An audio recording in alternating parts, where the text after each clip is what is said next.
Boa noite, jovens. Estamos no ar com mais um Melhor da Noite e hoje estamos recebendo aqui a Raíssa Marins. Boa noite, Raíssa. Boa noite, Caio. Boa noite, pessoal de casa.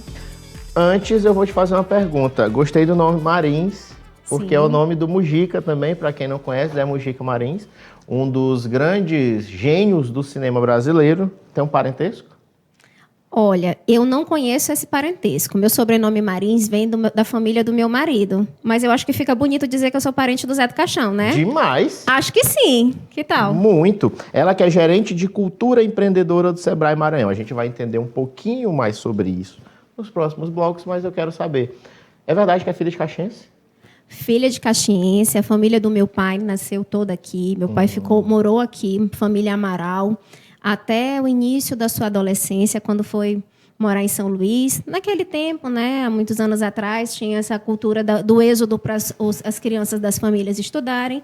Então, a família toda acabou indo para lá, mas ainda tem vínculo, sim. Eu sou da família Amaral. Será que tem um parentes aqui, Caio? Bem capaz. Não duvide. Aqui em Caxias o povo se multiplica feito coelho. Então, se tiver algum Amaral aí, me marca. Vamos descobrir se a gente é parente. Agora vai todo mundo atrás pensando que ela é rica, viu? Não. Vai todo mundo atrás dela. Infelizmente, não. Mas se tiver parente rico, pode convidar ela também. Sim, aceito. Tomamos café, chá, refrigerante, suco. Podemos conversar sobre a história da nossa família. Pronto. Então, você foi para São Luís. Quantos anos? Tá. A família do meu pai é daqui de Caxias, morou, né, desde o início da adolescência em São Luís. Meus irmãos nasceram em São Luís e, por um acaso, eu fui nascer em Santa Inês. À época, o que aconteceu? Meu pai trabalhava na Semar, tinha sido transferido para a cidade de Santa Inês e eu nasci lá. Então, meus irmãos, que são mais velhos, moraram lá durante 2 anos e eu apenas 6 meses. Então, sou filha de Santa Inês, filha dessa terra. E sabe o que é mais interessante, Caio? Eu só fui conhecer essas cidades já adulta, a trabalho. Por isso, se tiver algum parente, eu estou à disposição para a gente tomar um café. É a primeira vez que vai aqui em Caxias?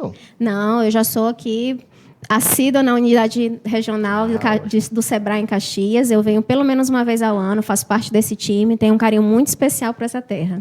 Eu acho interessante porque o Sebrae Caxias ele é bem ativo. Sim. E não estou puxando o saco porque eu conheço. Peço um abraço à minha amiga Grazi, que está aqui, que não quer me dar entrevista. Abraço meu amigo Estênio, que sempre vem aqui me dar entrevista, e ao César, que agora está em São Luís. Mas são pessoas bem solistas e pessoas que realmente eu vejo que buscam fazer funcionar. Às vezes eles tentam, exemplo, aquela questão dos influenciadores digitais, não deu certo pelos influenciadores, mas eles tentaram. Eles fizeram muita coisa interessante, então eles acreditam que eles representam muito bem o Sebrae, viu? É em todo canto que o pessoal do Sebrae é bem ativo assim mesmo? Sem dúvida. Nós trabalhamos muito forte pelos pequenos negócios e o Sebrae ele é um grande parceiro. E como todo parceiro, há uma forma de trabalhar. Enquanto parceiro, a gente anda ao lado. Caio, você é nosso parceiro. Se você anda, nós andamos juntos. Se você corre, nós corremos juntos. Se você para, nós paramos juntos. Então, a parceria ele é um trabalho assim. Um incentiva o outro, o Sebrae incentiva o pequeno negócio, mas o Sebrae não pode fazer pelo pequeno negócio. Então, a gente está aqui à disposição de todos os pequenos negócios, quem está pensando em abrir um negócio, mas sempre com esse entendimento, que cada um tem sua responsabilidade. Pois é, vocês também não vão pegar, botar o caboclo nas costas e dizer como é que ele vai fazer a empresa dele. É meio complicado também. Exatamente. E eu vou deixar para a gente se aprofundar mais nisso, mas a gente vai falar sobre a importância da pessoa realmente, como é que eu posso dizer? Rapaz, eu estava com a palavra na cabeça aqui e fugiu. Se formalizar. Sim, a formalização ela tem um papel fundamental no trabalho do empreendedor. Se nós pensarmos na situação do nosso país, o que a gente precisa fazer, só o fato de, por exemplo, eu tenho um pequeno negócio, eu me formalizo como MEI, eu já tenho uma série de vantagens. Isso já está me contando, por exemplo, para um auxílio doença, se for necessário, se eu tiver uma gestação, poder ficar com um bebezinho, por ter uma seguridade. Então, além de estar contribuindo com o desenvolvimento do país. Então, tem benefícios para mim, tem benefícios para o país. Então, a formalização é um meio incrível. E se a gente pensar que o MEI paga em aproximadamente de R$55 a R$60 por mês para ter uma seguridade, é muito pouco. Hoje, eu informal, se acontecer um acidente comigo, eu vou viver de quê? Né? Então, quando a gente tem essa formalização, a gente tem uma segurança. E isso é muito importante. Aqueles 50 e pouco que você paga é um investimento. Sem dúvida. Pois é. Sem dúvida é um investimento. Mas eu fiquei curioso um pouco aqui, porque tu é pedagoga. Sim. Como é que foi teu caminho até o curso superior? Sempre quis ser pedagoga? Teve algum exemplo em casa, alguma coisa assim? Na verdade, não. Tenho exemplo de familiares, de duas pedagogas na minha família. Venho de uma família muito forte na área de engenharia. Pai e mãe engenheiros, civil e eletricista. Marido engenheiro eletricista. Então, tenho todo um ambiente ali. Meu pai sempre teve negócio nessa área. Mas, quando eu estava ali na 8ª série, 1º ano, eu pensava em fazer direito. E eu me deparei com algumas crises pré-escolha de profissão. Eu fiquei pensando, será que eu teria condições, por exemplo, acho que todo mundo passa por isso quando pensa no direito, de defender uma pessoa que fosse culpada, eu teria estômago, né? Eu vou ser bem honesta, eu pensava, será que eu teria maturidade emocional para trabalhar com algumas questões? Então, quando eu pensava em fator injustiça, isso pesou muito contra mim. E também era uma questão da moda, né? Acho que quando a gente está começando o ensino médio, é muito na moda falar em direito. Então, quando eu entrei realmente no ensino médio, eu sempre pensei na área de educação. Mas pensei em letras, na verdade. E vou admitir, não prestei vestibular para letras porque eu não tinha um nível de proficiência em inglês que seria adequado para eu passar no vestibular. Então, estudei vários cursos, várias opções e encontrei a pedagogia. Quando eu decidi tão bem decidido, Caio, que eu prestei vestibular para a UFMA, para o curso da tarde e da noite, no curso de pedagogia. E passei nos dois. Era vontade mesmo de passar. Aí deu vontade. Então, eu realmente fiz uma escolha e uma escolha muito acertada. Isso é bom. Eu acho interessante porque quando eu saí da faculdade, do ensino médio, era essa coisa mesmo. Quer dizer, antes de eu sair do ensino médio, direito. Aí eu fiz. 5º período. Tranquei. Fez direito? Fiz. Mas fez direito direitinho? Tava fazendo direitinho e saí. E minha mãe é da área de letras. Aí eu fiz 3 períodos de letras em inglês na UEMA também. Aí também isso aqui não é pra mim. Não se identificou. Fui para a área de exatas. E agora estou na área da comunicação. É bom de passear na porra da outra. Mas eu acredito que a experiência em várias áreas, ela te contribui muito para o trabalho de comunicação, sem dúvida. Sim, muito bom. Apesar de eu vir de um curso, né, Sistema de Informação, que só tem nerd. E a comunicação é a última coisa que existe dentro daquele curso, mas foi interessante. Nerd se comunica? Às vezes por sinais. Incrível. Ou então quando tu faz raiva pra eles te xingam. Só isso. Ainda bem que eu não tenho problema com nenhum nerd, amo todos. Coraçãozinho pra vocês. Pois é, tu tá de frente pra um, cuidado. Já vai gostar de mim. Caio já simpatizou, eu percebi, gente. Aí eu vi aqui que tu é psicopedagoga. Sim. É verdade que o trabalho da psicopedagoga é ter paciência com menino atentado? Na verdade, não. Por incrível que pareça, o psicopedagogo tem muito mais trabalho com 2 personagens chamados pai e mãe. Muito do que a gente vive hoje na sociedade, das dificuldades que a gente tem com as crianças, estão muito mais relacionadas com a gestão feita pelos pais e também pela cobrança que existe hoje na sociedade. Se nós pensarmos há anos atrás, todo irmão mais velho ajudava a cuidar do mais novo, tinha toda uma dinâmica familiar, e hoje isso é até maus tratos. Não que a criança tenha que ter esse tipo de responsabilidade, mas uma criança que um pai tem um pequeno negócio, ele ajudar a botar uma garrafa de refrigerante na mesa, isso é tão prejudicial assim?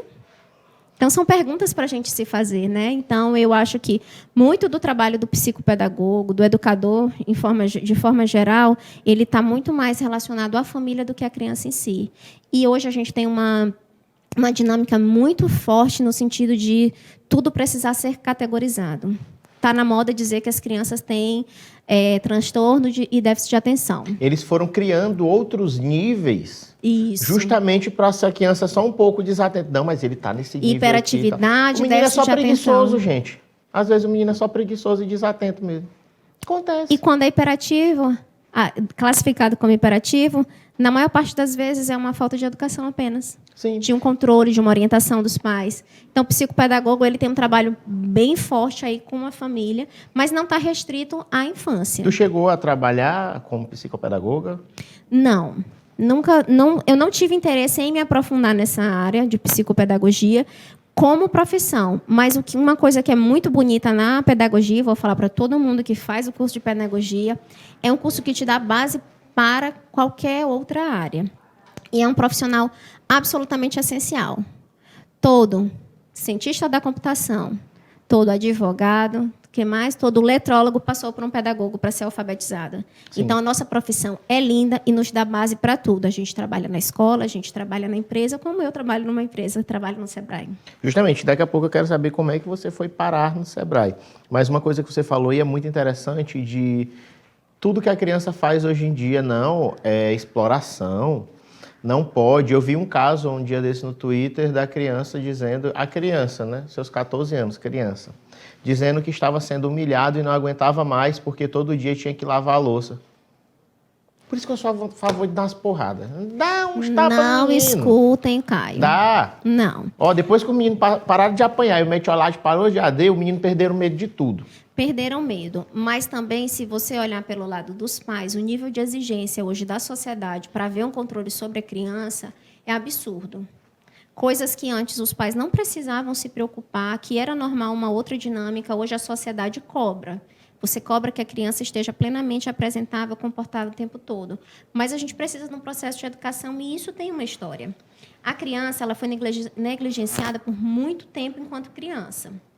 Num momento específico da história, se a gente pensar em um século, por exemplo, as crianças elas eram consideradas mini-adultos. Depois elas passaram a ser seres quaisquer. Não tinha uma importância essa fase da criança, da infância. Era o menino raiz, era criado na tora. Como era aquele menino rei, sabe? Menino rei, que ninguém ligava. E a educação, era a educação para a infância, ela veio muito ligada ao fator assistencial, né, para os pais poderem trabalhar. Então, até a primeira infância, a educação infantil ser entendida como uma fase da educação, nós chegamos praticamente na década de 80. Então, assim, é uma construção muito difícil. Então, os filhos eram uma consequência natural da vida, do casamento, e hoje eles são o objeto de desejo dos adultos. Então, a gente saiu de uma criança que era um menino ré, que comia terra, como o Caio disse, para ser o centro da família. Então, nós chegamos de 8 a 80. Nem que dê errado. Está faltando um equilíbrio hoje na sociedade. Porque aí pega e cria o menino cheio de frescura, o menino não pode pisar descalço no chão. Eu não gosto de andar descalço, mas é importante... Criar anticorpos. Criança criar anticorpos. Ah, mas nessa terra, meu filho? Não. Ah, porque não sei o quê. O menino só pode sair se tiver com roupa tal, se estiver combinando. Oh, mas eu e minha namorada, a gente discute mais por causa disso. A gente precisa conhecer a namorada do Caio, gente. Rapaz, a gente tem um filho, né? Aí Sim. Na hora que nosso filho vai ser lá, não porque precisa disso aqui, eu pego ele só de fralda, jogo dentro do carro e saio.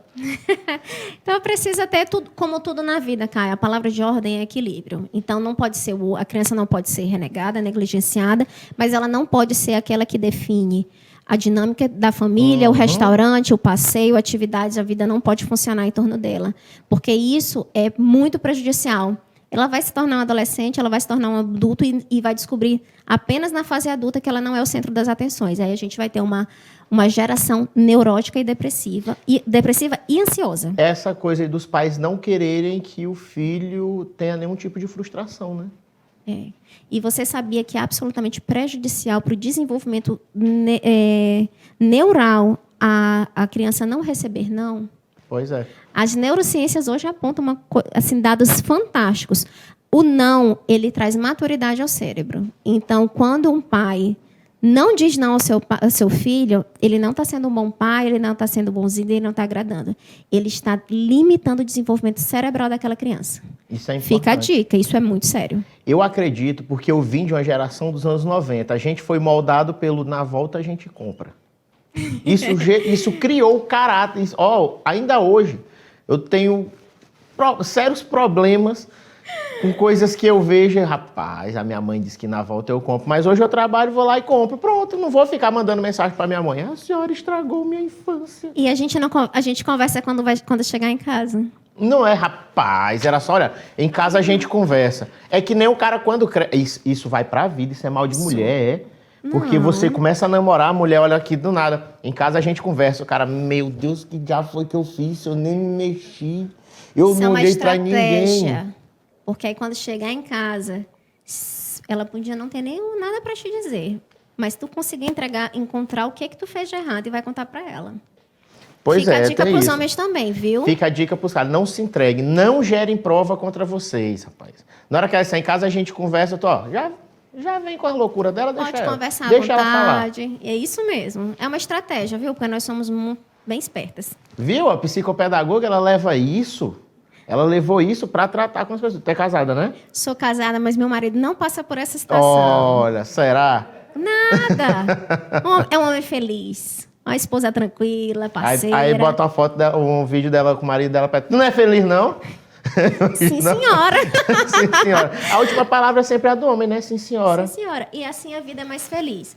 Você Sim. sabia, Caio, que a ciência hoje comprova que uma mulher feliz há um casamento feliz? A satisfação da mulher ela é muito mais importante para o casamento do que a satisfação do homem. Porque quando a mulher está satisfeita, o relacionamento flui.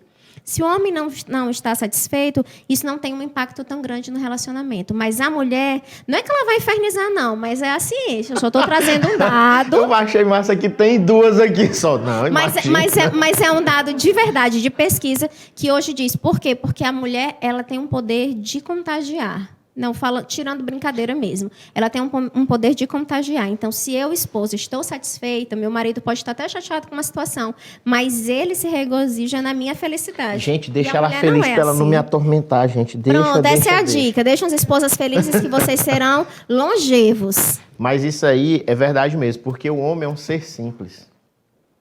E tem a caixinha do nada. O cara fica tranquilo. Pensando em quê? É em nada. O cara tá de boa. Aí a mulher olha para... meu Deus, ele parece... O cara tá sozinho aqui, sorrindo. Ele tá tão feliz. Deixa eu já perguntar bem um negócio para ele. Pronto, acabou. Tá pensando acabou. em quê, O homem não faz Caio? isso. Não é que a mulher tá sorrindo. Ele, Ih, deixa a doida sorrir, deixa. Deixa ela sorrir. Como é o nome da tua namorada, Caio? Grazi. Toda vez que eu vou mandar mensagem pra Grazi, sem querer, eu mando pra essa Grazi. Toda vez eu digito, essa é a Grazi errada. Aí eu botei agora outros nomes, porque senão eu boto. Porque eu não tenho essa frescura de botar nome de amor. Tá? Amor. Aí briga, troca o nome, bota Grazi. Mas chama de amor? Hã? Pelo menos chama de amor? Chama é porque às vezes eu esqueço o nome, eu tenho que ficar chamando. Grazi, não. amor, meu bem. Gente, minha irmã. Atenção, não prestem atenção no Caio. Isso aqui... Oi? Tá falando com quem? Não, isso aqui, jamais. Sabe a história, né, do rapaz que foi na casa dos avós dele e o avô dele só, meu amor, traga um suco aqui pro nosso neto. Meu bem, traga um suco aqui. Ô, minha princesa, traga um biscoitinho pra gente. Ele, vocês são casados há quanto tempo? Ele, 50 anos. E o senhor ainda hoje chama ela de apelido carinhoso, velho. Mas se eu esqueci o nome dela, faz uns 30, senhor. Acontece. Funciona, acontece. Agora a gente vai para um rápido intervalo e a gente volta já já com mais Melhor da Noite. Não sai daí. Não sai daí.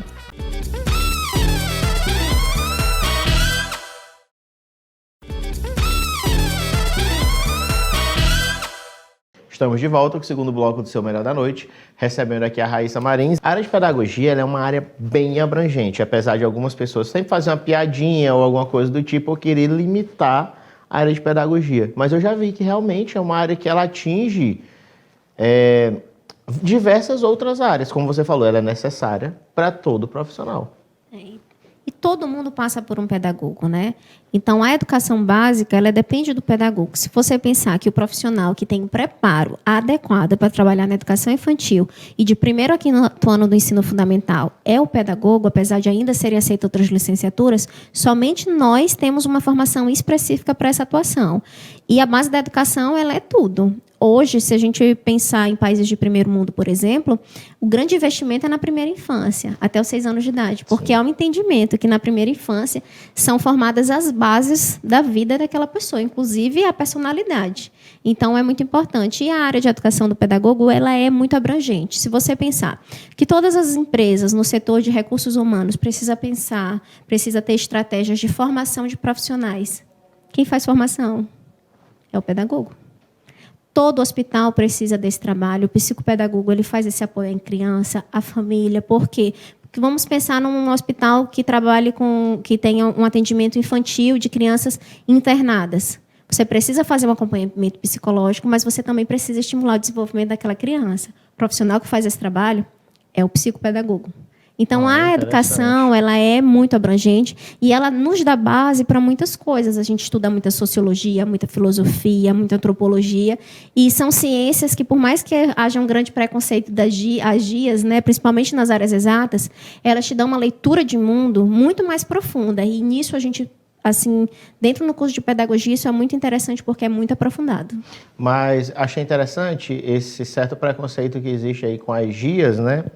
Mas eu acho que é porque chegou um certo momento que as pessoas pararam de ser pensadores e começaram a ser muito só repetidores. Eles só repetiam aquilo que eles liam e nem entendiam direito. Alguém leu, disse que entendeu dessa forma, falou, não, então tá, beleza. Então a gente teve muita gente que começou a fazer isso, repetir da forma errada, e muita gente pensou, não, esse cara tá falando besteira. Mas, hoje em dia, você dizer um monte de nome de autores aleatórios, você se torna uma pessoa inteligente. E 1000 mentiras contadas se torna uma verdade, né? verdade. E a gente conversava ainda pouco antes do início sobre o conceito de carpe diem. É tão bonito colocar nas redes sociais carpe diem. O que é carpe diem? Eu desafio vocês a dizerem o que é carpe diem. É um conceito profundo, é um conceito complexo. E a gente vê de uma forma tão simplista, tão errada. Então, parte muito disso. Hoje, a gente cada vez lê menos e a gente lê trecho. Isso. E a gente lê um pedaço desse tamanho, tirando do contexto, faz analisar absolutamente erradas. E uma das coisas que é muito interessante na área da educação é que a gente se aprofunda muito dentro da filosofia. E a filosofia é a mãe de todas as ciências, ela é a precursora de todas as ciências. Então, ela te dá base para compreender o mundo. Isso é muito interessante. Olha aí, rapaz, a mulher filosofou. Bonito, né, aqui. gente? Não é? Mas é a verdade é essa. A gente hoje tem uma leitura de mundo muito rasa, porque a nossa leitura de mundo está baseada assim, em trechos. De alguém que comentou uma coisa que não sabia. Pois é, e comenta em cima e já se torna... Ó, eu já vejo, aqui em Caxias eu vejo muita gente que fala, eu sou comentarista político. Não tem a menor noção do que é política. Não faz a menor ideia. Só sabe puxar saco para quem dá dinheiro para ele e acabou. E não é comentarista político. Você falar qualquer algo que você ataque uma pessoa e puxa uma sardinha para um lado, você não é comentarista político. Se você tentar manter imparcialidade é algo complicado, mas se você conseguir se manter ao máximo naquele nível, aí talvez sim. Se você analisar sem até citar nomes diretos. E isso é muito sério, porque você é um grande comunicador, né? Fiquei sabendo até que é considerado Danilo Gentili da região. Queria ganhar o dinheiro dele. Eu também. Se encontrar esse caminho, me chama, que a gente faz junto, tá bom? Pode deixar. Eu posso ser até o Murilo Couto, não tem problema. Vai tomar lugar do pendrive. Mas é uma coisa muito interessante isso, né? A gente precisa ter uma responsabilidade muito grande. Você, quando se posiciona como um comentarista, como um comunicador, você tem um poder de influência. Sim. E você tem que ter muito cuidado com o que você influencia as pessoas a fazerem, porque são escolhas, como a questão política, são escolhas que elas não têm reflexo em 4 anos. Como uma educadora que conhece o Estado do Maranhão, a educação do Estado do Maranhão, com experiência profissional, antes mesmo do SEBRAE, eu te digo, as mazelas que nós temos na educação não são consequências de 4 anos. Cada 4 anos traz consequência para 20 anos. Uma criança que passou 4 anos sem um acesso a uma educação de qualidade, ela vai ter consequências para a vida dela. Então, esses 4 anos não são 4 anos. Isso é formação de gerações. Há uns 6, 7 anos atrás, eu participei de um projeto que eu dava aula de xadrez. Isso era bom porque ajudava com as crianças concentração, estratégia. E eu topei com turmas dos primeiros anos, crianças que não sabiam ler. E eu fiquei, mas como é que ela está aqui, sei lá, no 5º ano e ela não sabe ler? Aí a gente vai se aprofundar e ver toda aquela coisa. Hoje em dia você não pode mais reprovar aluno, hoje em dia a culpa é do professor. Acho que é por isso também que tu não teve paciência para ficar dentro da sala de aula, viu? Que hoje a culpa vai todinha pro professor. Antigamente era complexo. Porque você tirou nota baixa. Você não está estudando. Hoje em dia é porque meu filho tirou nota baixa. O que está acontecendo? Há um desvirtuamento e uma falta de acompanhamento por parte dos pais. Isso aí já é uma questão de um sistema muito maior, sabe, Caio? A não aprovação, ela tem aí um viés muito forte. Se a gente pensar que dentro do Brasil, o que é considerado para a educação? É o Índice de Desenvolvimento da Educação Básica, o famoso IDEB. O IDEB considera 2 indicadores: taxa de aprovação e o desempenho no SAEB, né, que é a prova. Então, se o aluno é reprovado, necessariamente ele já tem um prejuízo. Então, existem sistemas sérios onde não é que eu seja a favor da retenção do aluno, mas existem formas de você recuperar o que foi perdido, porque às vezes ele tem um baixo desempenho numa disciplina específica que pode ser recuperado paralelamente. Mas o nosso sistema educacional ele é muito defasado. Isso é em termos de Brasil. Se a gente pensar na nossa educação básica, a gente tem uma quantidade gigantesca de alunos e a gente precisa fazer um trabalho interessante. E é muito nisso que o Sebrae entra. A gente entra para contribuir com esse trabalho, pensando naquela criança, especialmente aquela criança que está na educação pública. Isso eu ia perguntar, vocês trabalham tanto com a escola pública quanto a escola privada? Sim, tanto pública quanto privada, mas a gente tem dado prioridade para as escolas públicas, porque a escola pública é o espaço mais democrático que existe dentro da educação. É onde estão os filhos da maioria, é onde todos têm acesso, afinal, ela tem a obrigação de ser universal. E a gente trabalha o fomento ao empreendedorismo junto às crianças. E se a gente pensar, poxa, ensino fundamental, uma criança de 6 anos, a gente pode desenvolver competências, a gente pode desenvolver características, trabalhando de forma lúdica, de forma divertida, de forma interessante. E, além de trabalhar o conteúdo de empreendedorismo, a gente contribui muito com o desenvolvimento da educação das crianças nas demais disciplinas. Vou te dar um exemplo. A gente tem um programa chamado JEP, Jovens Empreendedores Primeiros Passos. Ano passado, nós estávamos em 60 prefeituras, parcerias com prefeituras.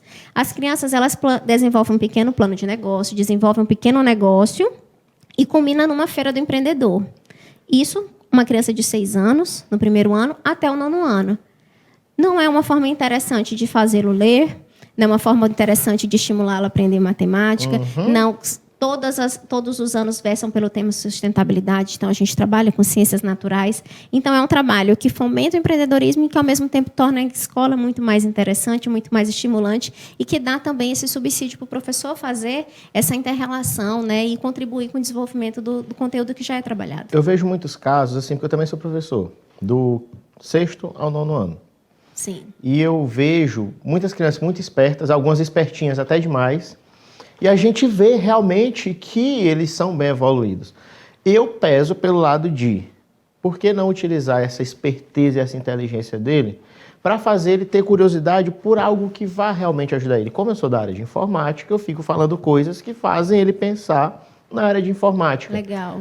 Mas tem muito professor que acha que o meninozinho é esperto demais e acaba o quê? Não estou falando de todos, obviamente, porque... Estou falando porque é a classe a qual eu pertenço e é a classe a qual eu converso muito. Não, eu corto logo, não deixo fazer pergunta, é curioso demais, fala demais. Tem muita gente que fala isso. Então, é muito interessante isso que vocês fazem, que é o quê? Imagina uma criança que desde pequeno já tem uma lábia danada. Isso acontece. Sim. Então, por que não usar aquela lábia dele para ele montar um plano de negócios e aprender a vender algo? Afinal de contas, não somos todos vendedores? E aí é desenvolvimento de competências. Pois é. E esse ano a gente fez um trabalho bem interessante, porque por conta da pandemia nós tínhamos essas 60 prefeituras parceiras, uma fila de outras prefeituras para fazer esse trabalho. E por conta da pandemia a gente encontrou um parceiro que tem um aplicativo. Um aplicativo que trabalha comportamento empreendedor a partir dos 10 anos de idade. Então, pega ali a partir do 5º ano. Então, a gente conseguiu fazer um trabalho que desenvolve competências empreendedoras e que são atribuídos poderes para as crianças. Olha. E são poderes que são baseados em competências. Tem aquele poder que é o líder da turma, aquele que é o juntos somos fortes e aquele joga para o time, aquele de bom de papo. O nome do poder é bom de papo. E isso é muito interessante porque você pega algumas coisas, e esse exemplo que tu trouxeste, ele é muito alusivo a uma realidade mesmo. O aluno falador, o que é que o professor quer? Menino, te senta. Menino, te senta. Tem formigueiro na tua cadeira? Pelo menos quando eu era criança, eu sei que isso já mudou muito, né? Mas quando eu era criança, era isso que a gente ouvia. E a gente descobre que, na verdade, aquele menino falador demais, às vezes ele tem um poder de ser bom de papo. E ele tem um poder de persuasão. E que um professor que tem uma estratégia interessante, ele pega aquele aluno para ser tipo o assistente. Fulano, Caio, hoje você vai me ajudar aqui. Distribui. O menino não tem condições de ficar sentado, ele é agitado. A gente precisa trabalhar isso, sim. Mas a gente pode pedir para ele ajudar a distribuir a atividade. Não vai amarrar o menino da cadeira. Ele se satisfaz em levantar. Ele se satisfaz em levantar. Ele é útil. Ele estimula o grupo a participar, então tem muitas estratégias que a gente pode fazer. E a gente identificar esses poderes é muito bom, porque em vez da gente dizer, menino, senta, a gente pode dizer, poxa, isso é muito bom, isso é um comportamento. E o empreendedorismo não é apenas para você ter um negócio. Você precisa ser empreendedor para a sua vida. Sim. E isso é muito interessante. E a gente pensa que isso é interessante para a criança, não só. Até hoje eu sou orgulhosa porque eu já tenho o meu poder empreendedor. Quem desenvolveu essa metodologia foi o professor José Dornelas, uma referência em empreendedorismo no Brasil, uma metodologia que hoje se chama Poderes Empreendedores. Ela está no Brasil, Estados Unidos, Japão, Haiti, Congo, com uma ênfase especial no estado do Maranhão. E eu participei de uma oficina bem curtinha, feita pelo próprio professor Dornelas. Ele já veio a Caxias fazer um fórum de educação. Então, assim, a gente tem oportunizado um acesso a um conteúdo incrível que está acontecendo no mundo, em português, em inglês. E a gente tem tido esse trabalho dentro do Sebrae, de encontrar parceiros que possam estimular. E fui definido o meu poder pelo próprio professor Dornelas. Sou orgulhosa disso. Qual foi? Eu vou ver se você concorda. Bom de papo. Viu? Professor Dornelas, estou falando de você. Vou mandar essa gravação para o professor Dornelas para ele saber que eu estou falando dele. Eu desenvolvi esse meu poder de bom de papo depois que eu parei de ser gago. Eu era gago, eu queria falar, e eu era aquela coisa. Engraçado, minha namorada é fonoaudióloga, ansioso para falar? Pois é, e meu filho é do mesmo jeito. Ele quer falar e é tanta coisa que... E eu falo, olho para ele e falo assim, o que é gaguinho? Rapaz, minha namorada falta me matar. Não faz isso, calma, o menino precisa de bullying para desenvolver o caráter dele. Ele tem quantos anos? 2. Não, faça isso. Você tem que dizer, fale com calma, não estou com pressa. Não, a gente fala assim, paciência. Aí ele respira, aí ele vai... Aí, às vezes, ele consegue falar. Um bom exercício é esse. Respira. Sim. Não, a mãe dele é fono, né? Ela faz exercício com ele, aí bota ele só pra balão e tudo mais. Meu avô me dava uma arbisca, dizia, para de gaguejar, diabo. E jogava água gelada na minha cara. Olha, falando com vocês aqui, nem gaguejo. Eu não estou participando dessa gravação. Eu não estou aqui, sou 100% contra isso. O Sebrae não se sente representado, por favor. Sou uma pedagoga séria, não é assim que a gente trabalha. Grazi, diz para ele respirar, para ele ter calma, ter paciência. Não deixa Caio falar com ele, por favor. Eu acho que falta um pouquinho de um dor grito no pé do menino hoje em dia para eles se desenvolverem. Eu falo isso, mas eu falo brincando. Obviamente, eu sou um pai super besta. Dou umas palmadas quando preciso, não vou mentir. Eu dou umas palmadas quando é preciso. E ele é desdobroso. Hoje mesmo, eu conversando com ele, aí teve uma hora que eu briguei com ele, papai, sorri. Papai sorri, papai dá um sorriso. Aí na hora que eu sorri, ele, beleza. Aí ele sai. Ou seja, ele já vai... Tudo ele argumenta, é esperto, observador. Isso é muito bom. E são comportamentos que a gente precisa realmente estimular. Sim. Se a gente pensar que antigamente as crianças não nasciam de olho fechado, demoravam uma semana para abrir o olho. Não é. Hoje o menino nasce, se tu der um iPhone para ele... ele já mexe. Ele já faz a playlist, ele entra no Instagram. Então, assim, são coisas que a gente precisa estimular, porque são da nossa evolução e a gente tem que ter muito cuidado. A gente está aqui brincando, a gente está fazendo muitas brincadeiras, mas a gente tem que ter muito cuidado. Demais. A primeira infância, ela é muito uma fase essencial para o nosso desenvolvimento. Essencial. Então, a gente precisa saber como estimular, como trabalhar. E isso é uma coisa muito séria, porque há consequências para o resto da vida. Sim.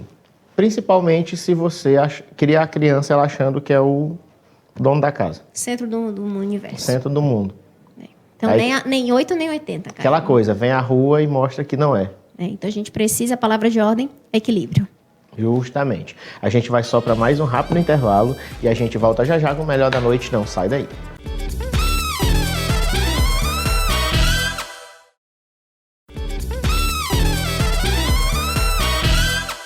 Estamos de volta com o terceiro e último bloco do seu Melhor da Noite, recebendo aqui a Raíssa Marins, ela que é gerente de cultura empreendedora do Sebrae, e a gente estava justamente falando sobre isso, e principalmente da importância da educação.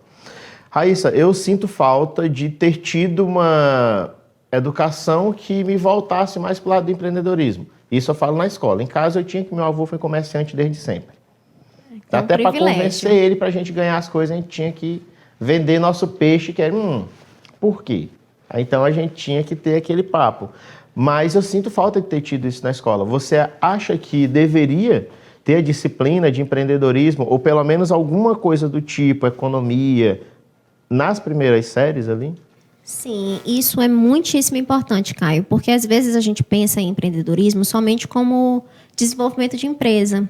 E empreendedorismo vai muito além disso. A gente tem as características do comportamento empreendedor, que é você identificar oportunidades, criar oportunidades, ser persistente, correr riscos calculados. Então, tem uma série de comportamentos que a gente pode desenvolver que, independente dessa criança se tornar um empresário ou não, vai fazer diferença na sua vida. E hoje a gente trabalha com um conceito muito interessante que são competências. Hoje o empreendedor ele tem que ter competências específicas. Ele tem que saber se comunicar, ele tem que saber trabalhar em grupo, ele tem que saber liderar. Então, são muitas coisas que a gente pode aprender dentro da escola, a escola pode estimular e que vai trazer assim, consequências muito positivas para a vida de qualquer pessoa enquanto cidadão. Então, a escola ela tem esse papel, sim. E a nossa escola ela tem um formato ainda propedêutico de séculos atrás que a gente precisa avançar. E ainda há pouco, no bloco anterior, a gente falou até da dificuldade dos professores, né? Nós, de forma nenhuma, estamos jogando pedra nos professores, pelo contrário, nós dois somos professores. Sim. E a gente tem que pensar que o nosso professor, ele até 10 anos atrás, ele tinha uma formação que foi desenhada na década de 30. Se chamava esquema 3+1. Você fazia 3 anos de bacharelado, no último ano, que o aluno já quer só se formar, vinham as disciplinas que eram relativas à licenciatura. Então, como a gente vai ter uma formação de professor decente nesse formato, formado na década de 30? Fazia sentido naquele momento. Então, a formação do professor, ela mudou muito recentemente, há 10, 15 anos, há 15 anos.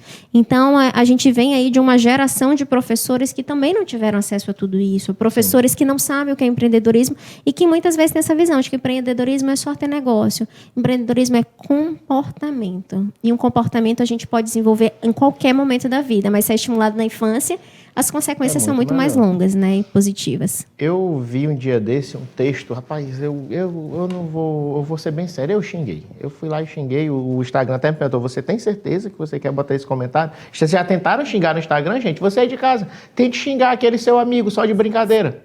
Não faça isso. Faça só para de brincadeira. O Instagram pra pergunta, testar você o algoritmo. tem certeza? Ele pergunta, você tem certeza que você quer publicar esse comentário? Vocês já fizeram isso?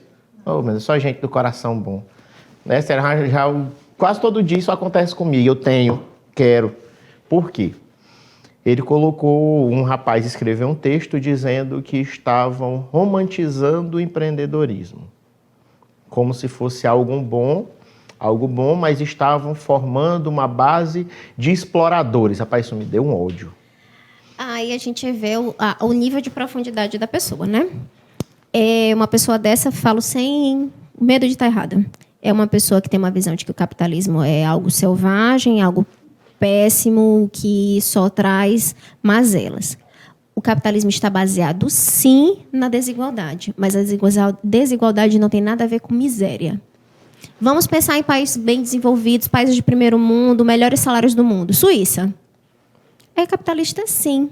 Existe desigualdade, mas não existe miséria, não existe pobreza. Todo mundo tem acesso à saúde, educação, alimentação, ao salário digno, com um dos maiores custos de vida do mundo. Uma pessoa que recebe uma média de salário mínimo, lá não existe uma definição de salário mínimo, mas receba ali baseado nas suas 8 horas de trabalho por dia, ela tem uma qualidade de vida muito superior ao que nós temos aqui com o salário mínimo. Então, não é o capitalismo que é selvagem, não é o capitalismo que seja um erro. Cada um pode ter seu pensamento, ser socialista, ser comunista, cada um pensa o que quiser. Mas a gente não pode ter uma visão reduzida, pobre, de que o capitalismo é o que a gente vive no Brasil, de extrema riqueza e extrema miséria. Essa não é a base do capitalismo. O capitalismo tem desigualdade, mas a gente pode ter uma desigualdade onde todos temos uma vida digna. Gente, eu achei isso tão bonito. Eu quase choro um pouquinho aqui. Uma emoção, né? Eu fiquei tão emocionado de ser capitalista, gente. Eu nunca gostei tanto de dinheiro na minha vida. E eu vou dizer a vocês, cada um tem toda a liberdade de pensar o que quiser. Eu acho que isso também é uma riqueza, né, muito importante, mas quando a gente estuda, conhecimento, ele lhe dá uma riqueza que não é financeira. Mas quando você estuda as consequências dos países que tentaram implantar o socialismo, o comunismo, pensar ali na União Soviética, se a gente visitar aqueles países e ver que os idosos vivem na miséria, moram na rua, em países que faz menos de 30 graus no inverno, essa é a consequência do socialismo, do comunismo que a gente quer? Acho que estou criando polêmica para o teu programa. Eu adoro. Continue. Eu acho que no conceito é lindo. Marx foi um grande pensador. A proposta é interessante, na minha visão, utópica. E é muito fácil pensar nessa distribuição de riqueza quando você mora no subsolo do Engels, que era rico. Eu já fui lá. É muito interessante Na Bélgica, é muito você interessante. ser um velho que escreve, que não trabalha, que não faz mais nada e faz aquilo do seu cantinho. Olha o pessoal me odiando aí. Gente, já foi dito, só segue Marx quem não entendeu. É por aí. Porque eu falo, o Carlos Marcos é doido. É que eu falo Carlos Marcos, o pessoal fica... É o Carlos Marx. Carlos Não, Marx assim, é a gente tem... a gente tem plena de liberdade para pensar, para discutir. E mesmo que você compreenda e acredite que aquilo funciona, tem bases filosóficas muito interessantes, são muito profundas. Ninguém pense que vai entender Marx numa primeira leitura. Se você acha que leu Marx uma vez e entendeu, volte que você entendeu tudo errado. E você ficam não pegando entendeu. Trechos. Ah, não, gente. Trechos específicos, que nem a gente falou no primeiro bloco. Não vamos entrar em conversa por aí. Acho que não funciona, né? Pois e é. a gente tem que conhecer um contexto histórico. Justo. Quem era o grande apoiador dele? Engels, que mantinha ele rico, de família abastada. Ele morava de favor na casa do Engels, numa praça lindíssima, belíssima na Bélgica. Boa parte do que ele escreveu lá sobre o Manifesto Comunista foi lá. Então, a gente tem que entender um pouquinho de contexto também. Mas são bases que você pode defender de uma forma, se a gente cumprir com rigor, né, teórico, poderia funcionar, mas as tentativas que nós tivemos no mundo foram frustrantes. E é muitíssimo triste você ir para um lugar e olhar pessoas de 70, 80 anos ali que estão na miséria. E que moram no Rio, e que moram nas ruas. É triste. Consequências de uma cortina de ferro. Um dia desse eu tive que escutar uma amiga minha defendendo Cuba com todos. Ela disse assim, realmente em Cuba a única coisa que presta é saúde e educação. Não, como é? Saúde, educação... Esqueci outra coisa que ela falou. Fiquei olhando pra cara dela. Conversa com meus amigos cubanos, coração, pra tu ver a maravilha que é lá. A maravilha que é o caba vir pra cá, conseguir se nacionalizar aqui como médico, trabalhar, voltar pra lá pra visitar a família e ver caras que foram professores dele na miséria. A cabeça deles, como é que ele fica? Eu já conversei com um médico que ele disse, é espantoso, é assombroso. Você vê a vida que você tem aqui, não que eu tenha uma vida 100%, sim, mas na hora que eu chego lá, a gente vê a situação que eles estão e tudo, eles dariam tudo para sair de lá. E existe uma diferença entre distribuição de riqueza e de pobreza, né?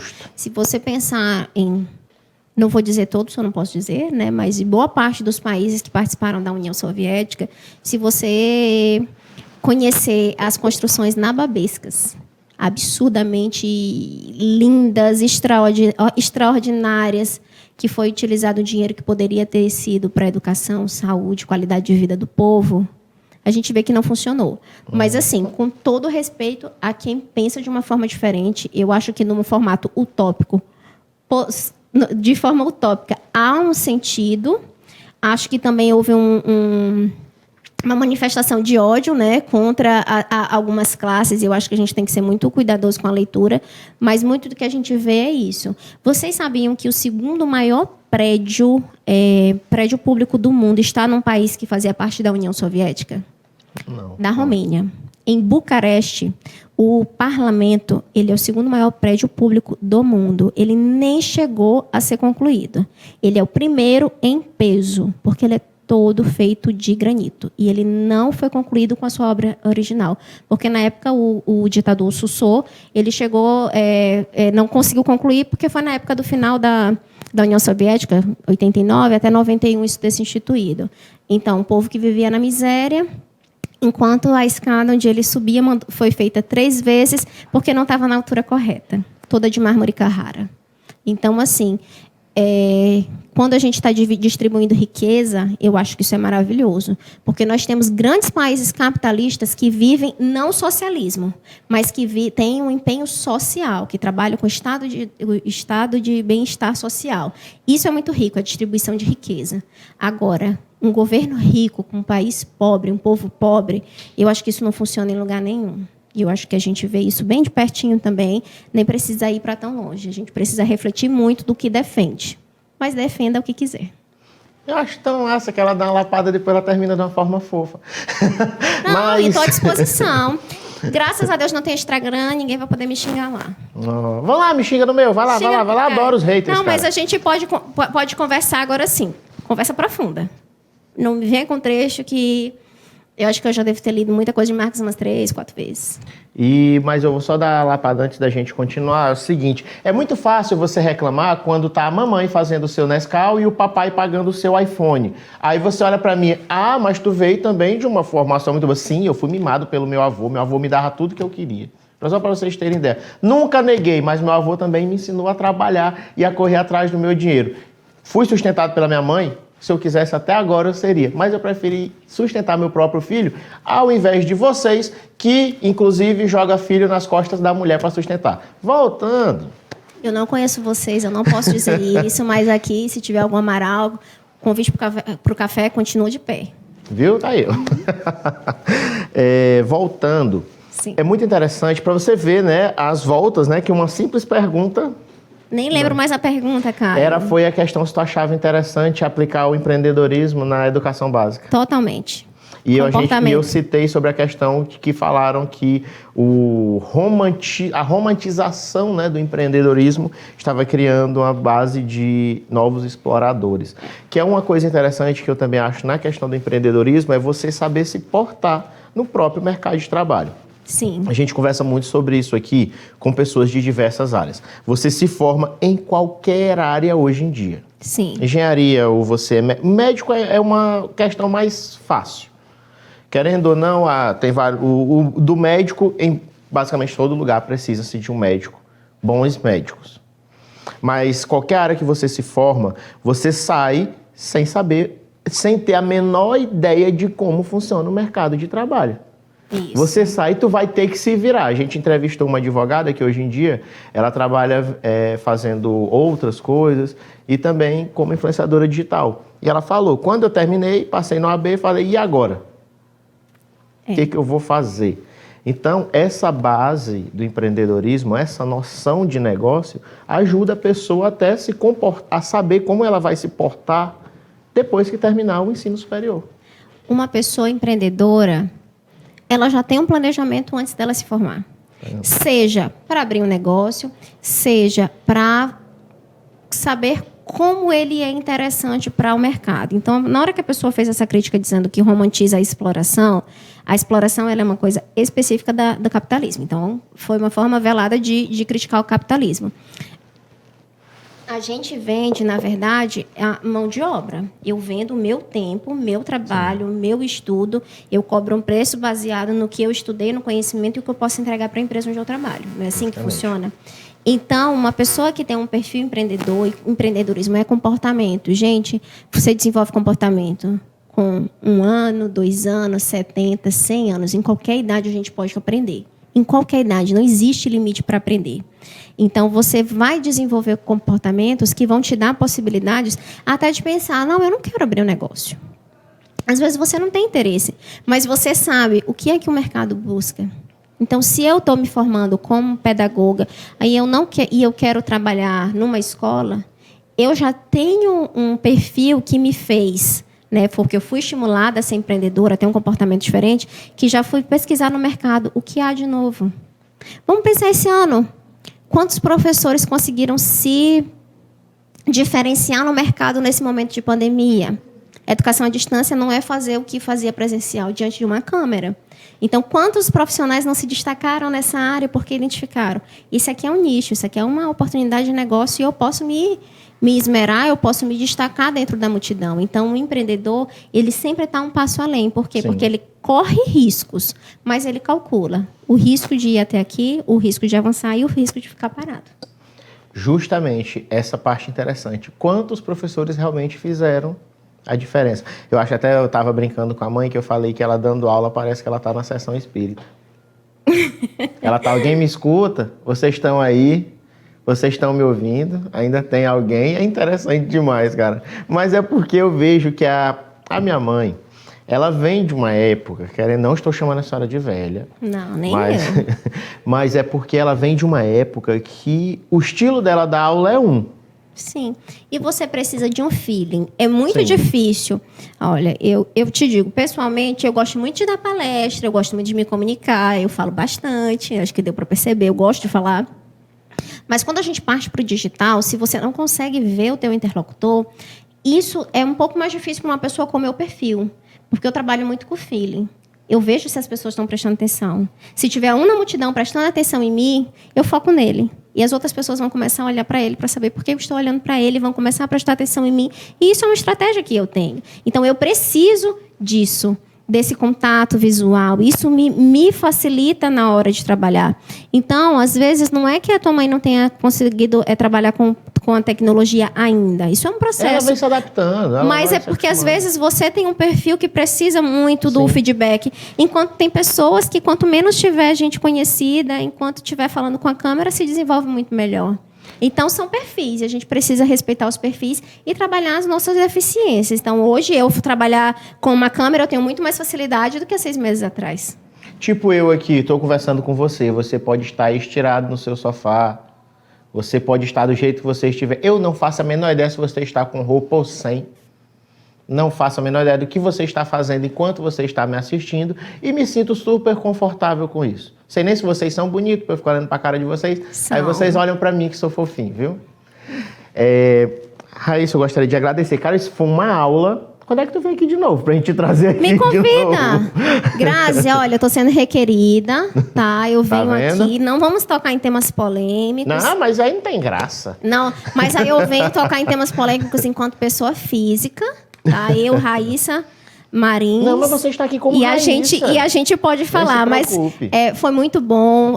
Acredito assim que a gente teve um momento de crescimento bem legal, foi divertido e a gente discutiu sobre N coisas. Eu espero que se eu tiver contribuído com que vocês reflitam um pouquinho sobre conceitos de vocês, sobre perspectivas, eu acho que valeu a pena a nossa noite. Com certeza, eu gostaria de te agradecer. Ontem, faz um diazinho já, foi que a gente teve uma reunião.